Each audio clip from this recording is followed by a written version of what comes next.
അദ്ദേഹത്തിന് ഏതുണ്ട്, ഒരു കച്ചവടമുണ്ട്. പക്ഷേ അതിൽ നല്ല കടം ഉണ്ട്. കച്ചവടത്തിന്റെ പേരിൽ തന്നെയുള്ള കടമുണ്ട്. കച്ചവടത്തിന്റെ ഇതിന്റെ അടിയിൽ കൂടി ആൾക്കാർ ചോദിക്കണതിന്റെ അടിയിൽ കൂടി മസാല ഇപ്പൊ പറഞ്ഞുകൊണ്ടിരിക്കുന്നു കേട്ടോ. ഇന്ന് രാവിലെ എൻ്റെ അടുത്ത് വന്നു, ഏകദേശം 5 ലക്ഷങ്ങളെ കണക്ക് പറഞ്ഞു. എനിക്ക് കൃത്യപ്പോ ഓർമ്മയിലില്ല. ഉദാഹരണം നമ്മൾ സങ്കല്പിക്കുന്ന 10 ലക്ഷം ആസ്തി ഉണ്ട്, പക്ഷെ 8 ലക്ഷം കട. എന്നാൽ ഈ ചരക്കെടുത്ത വകയിൽ തന്നെ കൊടുക്കാനുള്ള കടാണ്. അതിങ്ങനെ കുറയിച്ച കൊടുത്തു വാക്കിങ്ങ 8 ലക്ഷം അദ്ദേഹത്തിന് കടമുണ്ട്. സാധനം വിലക്കെട്ടി വെക്കുമ്പോ 10 ലക്ഷത്തിൻ്റെതുണ്ട്. സക്കാത്ത് കൊടുക്കണോ? കൊടുക്കണം. സക്കാത്ത് നിർബന്ധമാണ്. സക്കാത്ത് കൊടുക്കണം. എത്ര ലക്ഷത്തിന്റെ കൊടുക്കണം? 8 ലക്ഷം കീച്ച് ബാക്കിയുള്ള 2 ലക്ഷത്തിന്റെ കൊടുത്താൽ മതിയോ? പോരാ, 10 ലക്ഷത്തിന്റെയും 2.5% കൊടുക്കണം. 8 ലക്ഷം കടമുള്ള മനുഷ്യനാണ്. ഇന്നാണ് വർഷം പൂർത്തിയായത്. അദ്ദേഹം ഇന്നലെയോ മിനിയാന്നോ ഈ ചരക്കുകൾ വിൽപ്പന നടത്തിയിട്ട് ആ കടം വീട്ടിയിരുന്നെങ്കിൽ ഇന്ന് അത്രയും സ്റ്റോക്ക് ഉണ്ടാകൂല. അത് പിന്നെ അങ്ങനെ വിൽക്കുന്നതല്ലല്ലോ കച്ചവട സാധനങ്ങൾ, അതിന്റെ രീതി അനുസരിച്ചല്ലേ. ഏതായാലും മുന്നിലുള്ള പ്രശ്നം എന്താ? ഇന്ന് വർഷം പൂർത്തിയാകുന്ന വില കണക്കാക്കുമ്പോൾ 10 ലക്ഷത്തിന്റെ ചരക്ക്, 8 ലക്ഷം കടമുണ്ട്. സക്കാത്ത് കൊടുക്കൽ നിർബന്ധമാണ്. സക്കാത്ത് എത്ര ലക്ഷത്തിന്റെ കൊടുക്കണം? 10 ലക്ഷത്തിന്റെ സക്കാത്ത് കൊടുക്കണം.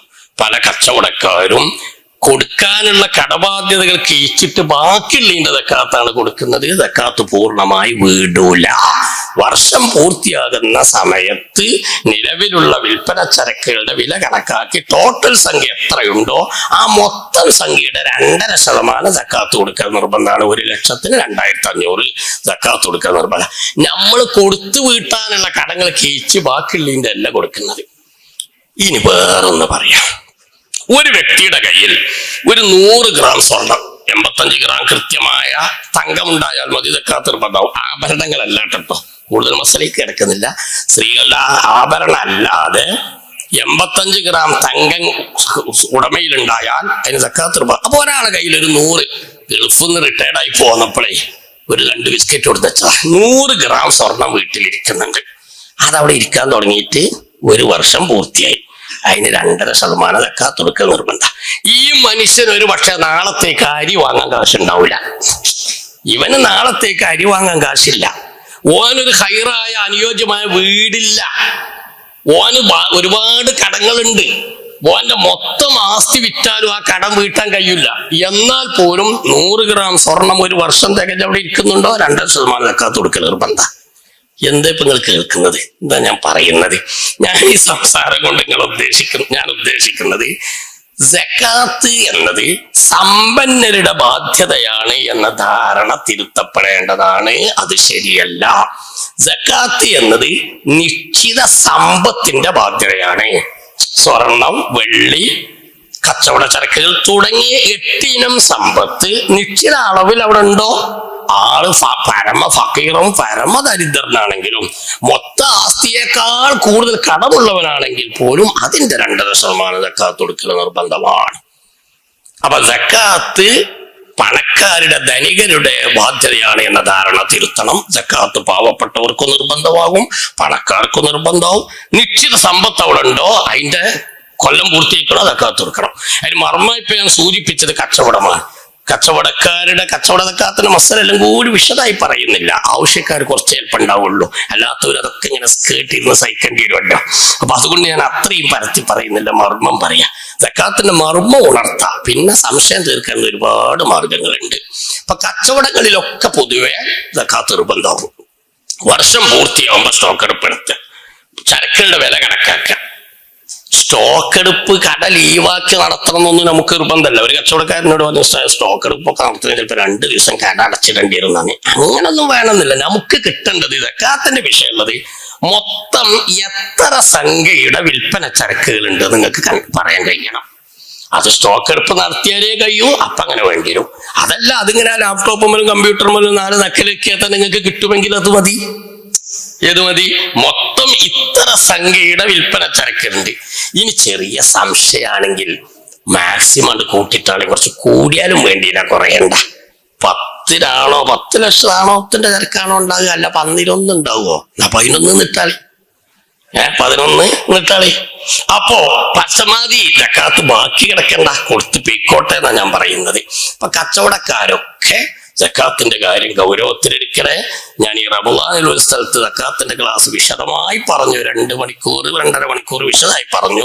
ഒരു കച്ചവടക്കാരൻ പിന്നീട് എന്നെ വന്നിട്ട് പറഞ്ഞു, ഉസ്താദ് ഞാൻ കച്ചവടം തുടങ്ങിയിട്ട് 10-15 കൊല്ലത്തേക്ക് സക്കാത്ത് കൊടുക്കലില്ല. അതെന്നോ സത്യം പറഞ്ഞ ഞാൻ കരുതിയത് ഇപ്പൊ നമ്മള് ചെറിയ ഒരു സാധാ പലചരക്ക് കച്ചവടക്കാരനാ, നമ്മക്കൊന്നും ഇപ്പൊ സക്കാത്ത് ഉണ്ടാവില്ല എന്ന് കരുതി എന്ന്. അപ്പൊ ഞാൻ 16 കൊല്ലത്തത് കൊടുക്കണം പഠിച്ചോനെ.